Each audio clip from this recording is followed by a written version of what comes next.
Hi friends, welcome to Palari's kitchen. ఈరోజు మన కిచెన్లో ఎంతో టేస్ట్ అయిన, ఎంతో రుచికరమైన గుమగుమలాడే చికెన్ కర్రీ ఎలా చేయాలో చూద్దాం.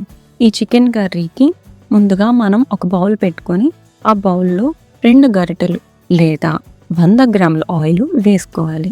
ఈ ఆయిల్ వేసుకున్న తర్వాత కరివేపాకు యాడ్ చేసుకోవాలి. అందులో 4 పచ్చిమిర్చి చీల్చినవి యాడ్ చేసుకోవాలి. ముందుగా మనం కట్ చేసి ఉంచిన ఆనియన్ ముక్కల్ని యాడ్ చేసుకోవాలి. వీటన్నిటిని ఒకసారి నీట్గా కలుపుకోండి. ఈ ఆనియన్ ముక్కలు అనేవి మంచిగా లైట్ గోల్డ్ కలర్లోకి వచ్చేటట్టు వేపుకోవాలి. ఈ లైట్ గోల్డ్ కలర్లోకి వచ్చిన ఈ ఆనియన్స్ని ఇప్పుడు ఇందులో మనం కొంచెం పసుపు వేసుకొని కలుపుకోవాలి.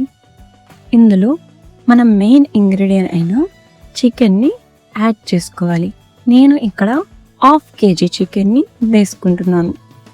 ఈ చికెన్ వేసుకున్న తర్వాత ఇందులో కొంచెం సాల్ట్, మీ రుచికి తగ్గట్టుగా సాల్ట్ని వేసుకోండి. ఈ సాల్ట్ వేసుకొని ఒకసారి చికెన్ ముక్కలన్నింటినీ నీట్గా ఒకసారి కలుపుకోండి.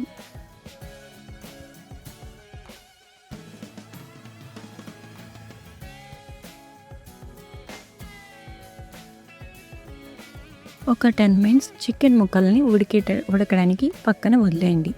10 నిమిషాల తర్వాత ఒకసారి ప్లేట్ తీసి చికెన్ ముక్కల్లో నుంచి మనకి వాటర్ అనేది బయటకు వస్తుంది.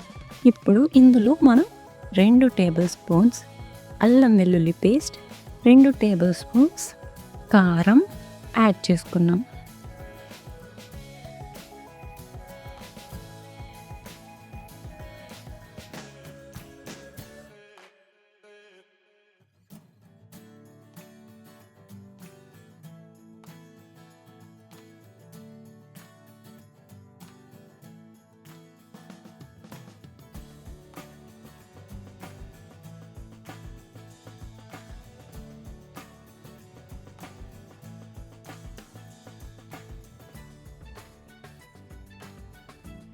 ఇప్పుడు చూడండి, చికెన్ బాగా కుక్ అవుతుంది.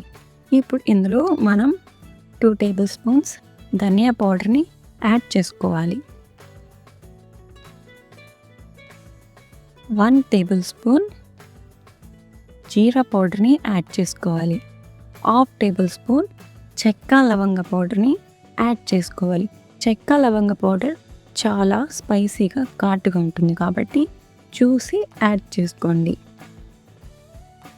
వీటన్నిటిని వేసి ఒకసారి మళ్ళీ కలుపుకోవాలి. వాటర్ మొత్తం ఇంకిపోయి ఆయిల్ తేలుతుంది అంటే చికెన్ చాలా మంచిగా కుక్ అయినట్టు. సో ఇప్పుడు మనం ఈ చికెన్ని కొత్తిమీరతో గార్నిష్ చేసుకొని అందరికీ సర్వ్ చేసేసుకోవచ్చు. గుమగుమలాడి చికెన్ కర్రీ రెడీ. మీ ఫ్రెండ్స్కి, ఫ్యామిలీకి షేర్ చేయండి, సబ్స్క్రైబ్ చేయండి. మీకు నెక్స్ట్ ఏ వంటకం కావాలో కమెంట్లో మాకు తెలియజేయండి. Thank you for watching.